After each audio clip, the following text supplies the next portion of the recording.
Welcome to ILTV's Israel Daily. I'm the Darga Veilazi, and tonight's news is presented to you by American Friends of Magen David Adom, Israel's official medical first responders. Whether they're treating the victims of rocket attacks or heart attacks, the paramedics of Magen David Adom, Israel's paramedic and Red Cross service, are saving lives even when it means risking their own. And in Israel's current conflict, your support is more important than ever. Help save a life and support Magen David Adom today. Go to afmda.org/Israel. And now, coming up in today's newscast. With the ceasefire in effect, both sides assessing the damages and trying to return to daily life. While in Tel Aviv, people march for peaceful coexistence, pro-Palestinian protesters take to the streets of major cities worldwide. And Israel's Alen bringing a beautiful performance at the Eurovision Song Competition.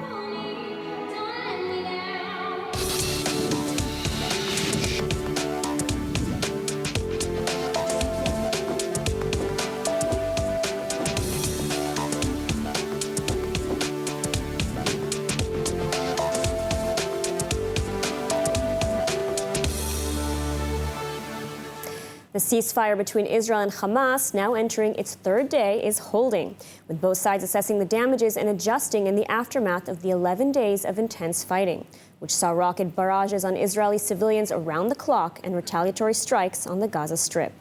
Let's take a look. Operation Guardian of the Walls came to an end Friday at 2 a.m. through an Egyptian-brokered ceasefire between Israel and Hamas. The operation saw 11 days of unprecedented rocket barrages on Israel's southern border and missiles being fired on major Israeli cities, including Tel Aviv. The IDF announced over the course of the fighting, over 4,360 rockets were fired at Israel, with 680 misfiring back into Gaza. The Iron Dome intercepting about 90% of the rockets fired, but still, 13 people were killed in Israel as a result of the attacks, including a 6-year-old boy and 3 foreign workers. Additionally, the IDF said it struck over 1,500 terror targets in the Gaza Strip in targeted airstrikes, damaging 675 rocket launching capabilities, neutralizing over 200 terrorists, many senior Hamas officials, and destroying over 60 miles of Hamas terror tunnels. The Gaza Health Ministry reporting that 248 people were killed in Gaza during the conflict. Despite the losses, both sides are claiming victory.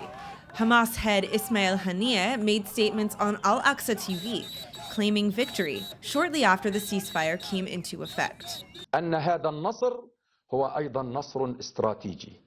لماذا؟ لأن مرحلة ما بعد معركة سيف القدس ليست كما كانت قبلها. إن معركة سيف القدس طوت مراحل كثيرة وفتحت الباب لمراحل جديدة. ستشهد الكثير من الانتصارات والكثير من النجاحات والكثير من بناء الاستراتيجيات على كل المستويات. ولذلك إننا اليوم نعتبر أن هذه المعركة هي قفزة نوعية في تاريخ الصراع مع العدو. And on Saturday, Hamas's head in Gaza, Yahya Sinwar, made his first public appearance in Gaza City since the conflict began. He came out of hiding to pay respects to top Hamas commander Bassem Issa, who was killed in an Israeli airstrike. In turn, Prime Minister Benjamin Netanyahu also making a statement on Friday following the ceasefire agreement, saying Hamas had suffered massive blows. בדיוק כפי שהבטחתי, פגענו ברוב היכולות של החמאס, הרבה מעבר למה שהמפקדים שלהם דמיינו. החמאס חשב שהוא יירה על ירושלים ועל ערי ישראל, ואנחנו נגיב בעסקים כרגיל. במקום זאת, הוא חטף 11 ימים ולילות של מהלומות כבירות וכתישה אדירה, ששינו את כללי המשחק. Meanwhile, on Sunday, the Temple Mount opened to Jews for the first time in weeks, following tensions and unrest which led to clashes between Arabs and Israeli police. And throughout Israel, cities with mixed Jewish and Arab populations like Jaffa, Lod, Akko, and Beersheba attempting to get back to normal after the unprecedented violence and riots that took place over the course of the Gaza conflict, which saw synagogues burned down and the lynching of both Jews and Arabs alike. Additionally, Israeli Police Chief Kobi Shabtai telling top officers that the Jewish-Arab violence could still erupt in the coming days. According to Israeli Channel 12 News, Shabtai said the end of the military campaign does not mean the campaign within Israel is over, saying that deployment of police forces throughout the country will continue for now. And so, while the conflict with Gaza has ended and both sides now recovering from the aftermath, Israelis and Palestinians are trying to resume their daily lives as the trauma of the past 11 days remains. After 11 days of fighting, Israel and Hamas both claiming victory. But what has the latest round of fighting achieved, if anything? Has Israel been able to restore its deterrence, or is the Gaza terrorist organization only growing stronger? Joining me now with insights into the aftermath of Operation Guardian on the Walls is Director of the Project on Regional Middle East Developments and former Director General for the Ministry of International Affairs, Reserves General Yossi Kupe-Wassel, and Colonel in the Reserves Mili Eisen, former media advisor to the Prime Minister and former IDF Senior Intelligence Officer. Welcome. So let's start with the simple yet obvious question. Who has won this round of fighting? Well, I think that both sides won. It's a win-win situation. But Hamas also lost. They won something, they lost something else. And that's because this battle was played on two different arenas.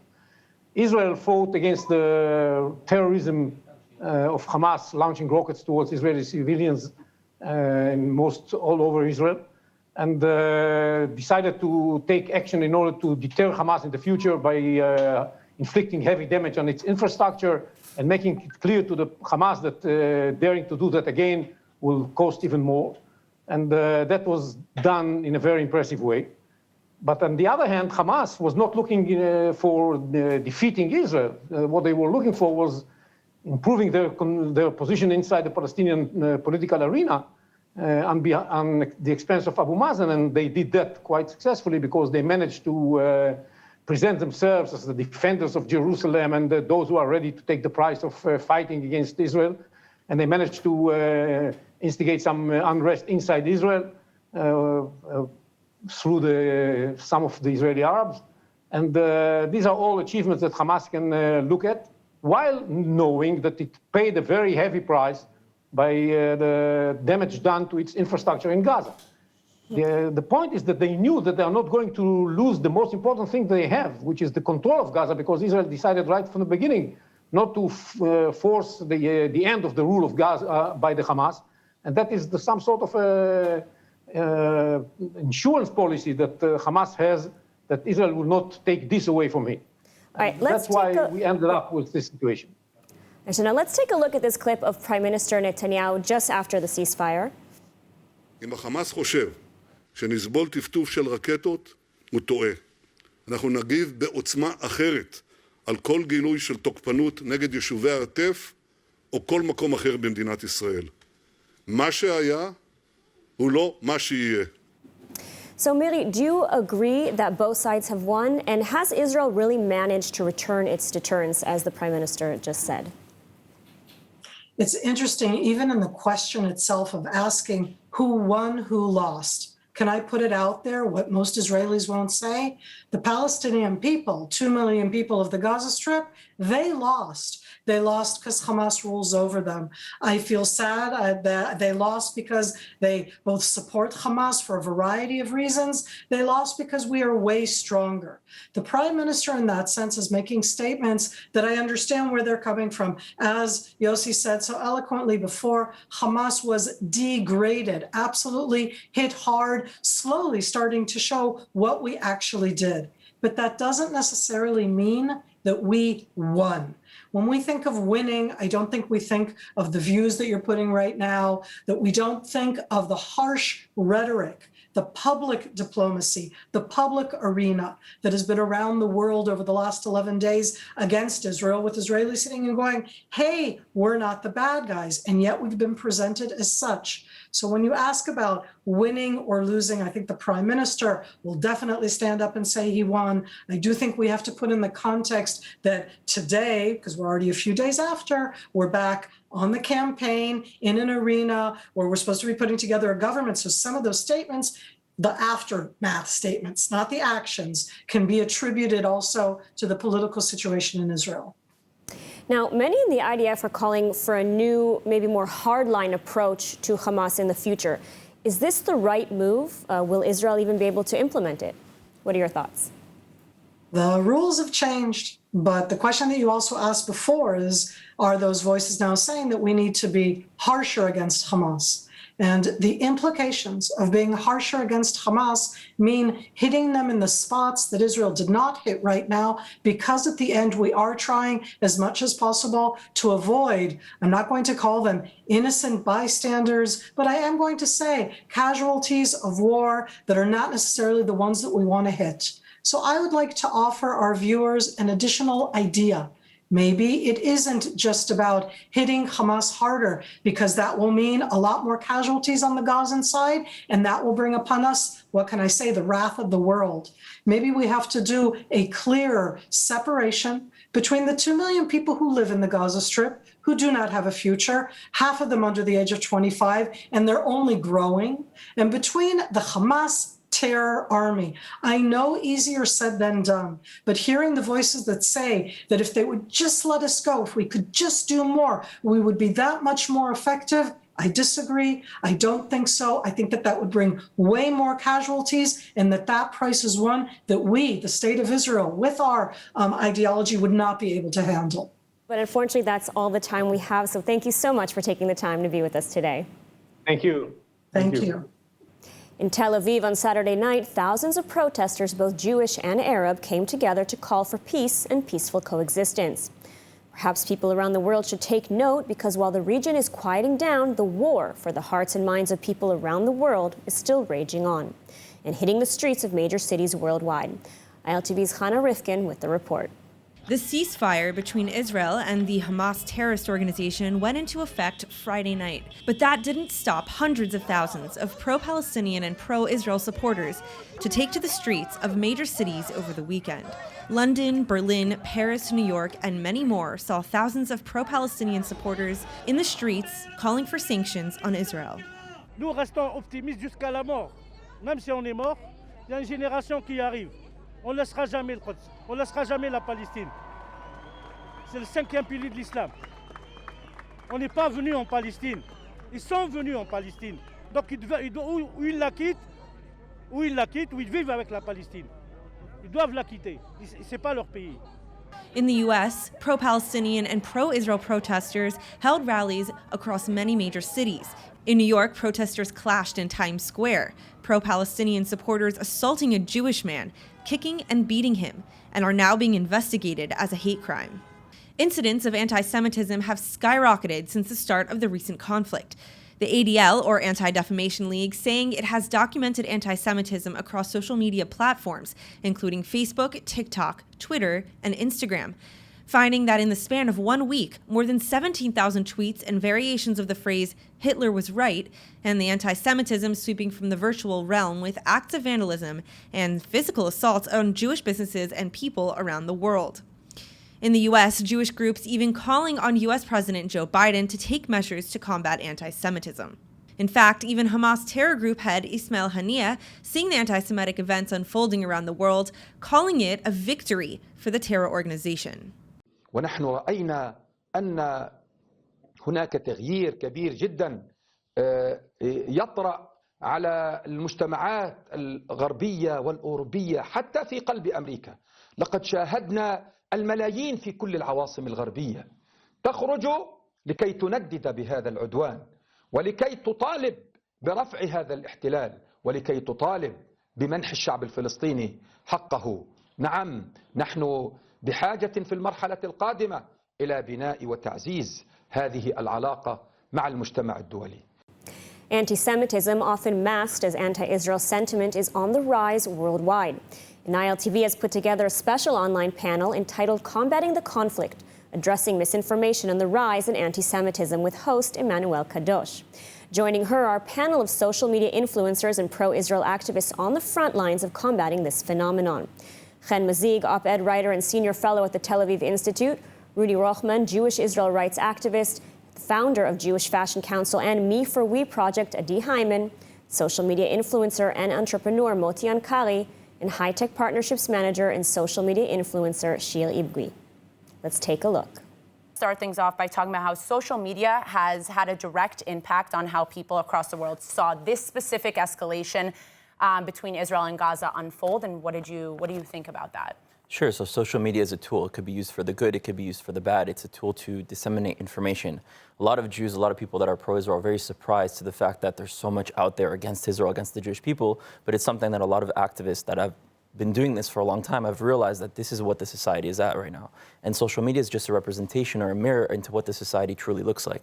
Now, there are two problems: the role of the people that aren't part of this land, that are not Palestinian, that are not Israeli, and also the role of the people of this land. And if you're outside of this land, meaning you're someone that's pro-Palestinian or pro-Israel, it's your responsibility to use in whatever measures that you can, whether in social media or in your activism or in any energy, to use that to bring people together. There's no reality where Palestinians disappear. There's no realities where Israelis disappear. And all these narratives being pushed on social media is always this side is correct and this side is wrong. This side is the oppressor and this side is the oppressed. These are the people that we should be supporting and these are the people we should be against. But the reality is, if we keep pushing that narrative, you're only going to be destructive to both sides, because neither are going to disappear. So we have to talk about the suffering that is going on. We have to change the structure, because clearly there's something that's wrong that's happening here. But the role that they're playing is pushing these zero-sum game narratives. And who's really profiting from this? It's definitely not the Israeli people. Right. It's definitely not the Palestinian people. So who's profiting? If not the media companies, weapon industries, or even politicians that are using this to get political gain within their following, or not to have elections on the Palestinian Authority side.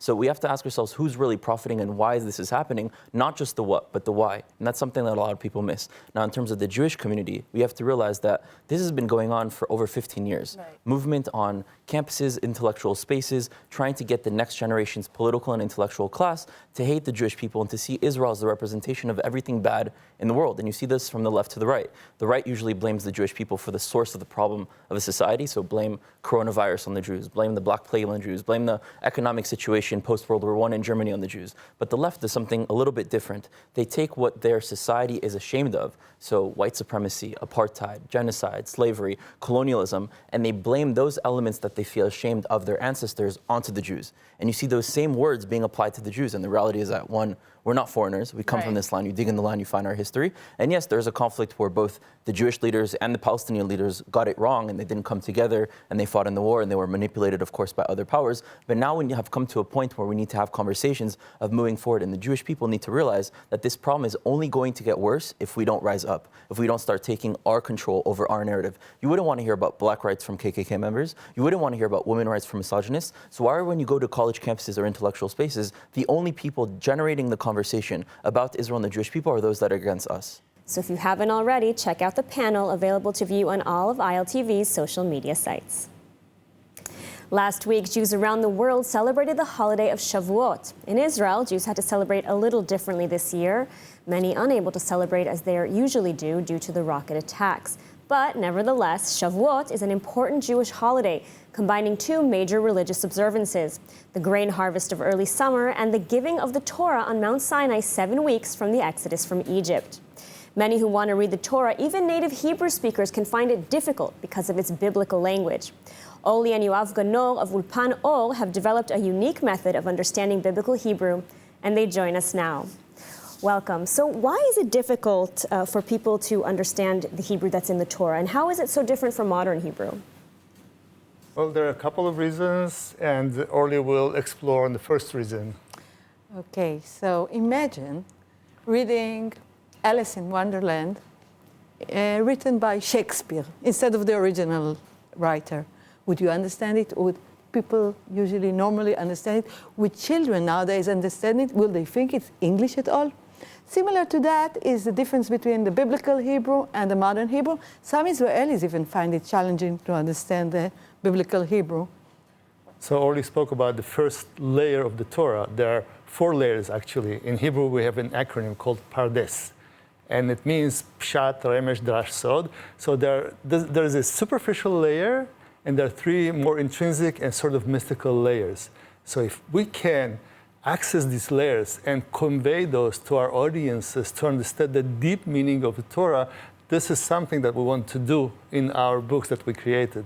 So people could actually access these very, very deep, mysterious meanings by using our books. And we present them in modern Hebrew, translated into English. So can you elaborate on that a little bit? I mean, tell me about the ebook series that you created and how exactly do you break down the verses? I mean, what tips do you offer? Well, we created this content based on the demand of our audience to understand deeply the content of the Torah. And when I wrote, actually, I came from the USSR, the former Soviet Union, not knowing anything about Torah or Bible. And then I created a few, actually, articles about the Torah. And then Ori told me, why don't we convert it using our method, rapid language acquisition, where we use recordings, we sort of breaking down the text and audio, we have talking dictionary. And we said, OK, let's do it. So what we did is we took the content of the Torah or associated parables, Talmudic stories, Hasidic stories, and we are presenting those in a very, very accessible way. And what happened for the years, as Yoel said, we created it for ourselves, for our kids, for our students.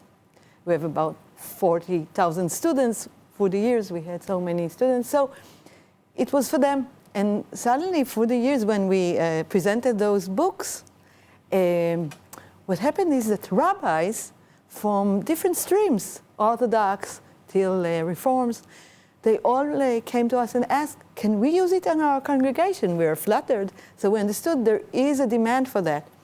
Private people are using it around the Shabbat table. So we understand that there is a need for such a book. I'll give you an example. Take the Hebrew word tzahoraim, which means noon, right? But many people don't realize it comes from when Noah was commanded by the Almighty to build his ark. He told him to build tzohar in the ark. So people wondered, commentators, what tzohar meant. Tzohar meant, by one commentary, a small window to bring light into the ark. So the Hebrew word tzohorayim, which means noon, comes from tzohar, where we have a lot of light during the day. So interesting and excellent. So where can our viewers, how can they get their hands on this book? Well, as you mentioned, just about less than a week ago, we celebrated the Shabbat holiday. So we thought to allow our viewers to access these books here. This is the hard copy, of course, but what we have is an electronic digital version, interactive version where we have recordings, text, translations into English, and many more features. So these could be accessed via our site, okay? And we call this series of books Hebrew from Inside Out, because we bring insights related to the Hebrew content in the Torah. And we want our viewers to be able to access those. It could be found on our site, ulpanor.com, and there is Torah Gems. People can access that. Or there is also a direct link, which is shown now on the screen. So we really encourage the viewers to access that, because right now, for the next 48 hours, we're giving it at 75% discount, okay? Instead of $999, it's now only $249. So for the next 48 hours, this is the price, and we hope you can enjoy it and enjoy not only the Torah content, but also being able to study modern Hebrew through it. Excellent. Well, Oli and Yoav, thank you so much for taking the time to join us today. Thank you. Thank you. Now let's take a look at the weather forecast. Now expect clear skies tonight and tomorrow, lows this evening staying in the 60s or teens in Celsius.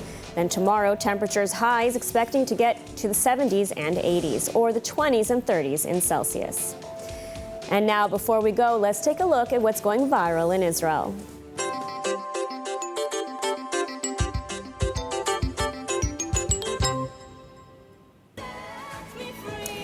There's Alen performing Saturday night at the Eurovision Song Competition.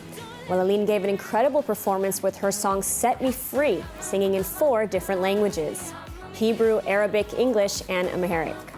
Ultimately, Italy won the competition, and Alen came in 17th place. All right, that's it for today's news. Today's exchange rate is 3.26 shekels to the American dollar and 2.7 shekels to the Canadian dollar. And finally, for the latest updates and news from ILTV, please like ILTV on Facebook, follow us on Instagram, and subscribe to our YouTube channel, as well as to our newsletter at iltv.tv. I'm Ladar Gavelazi. Be well, and thank you so much for watching.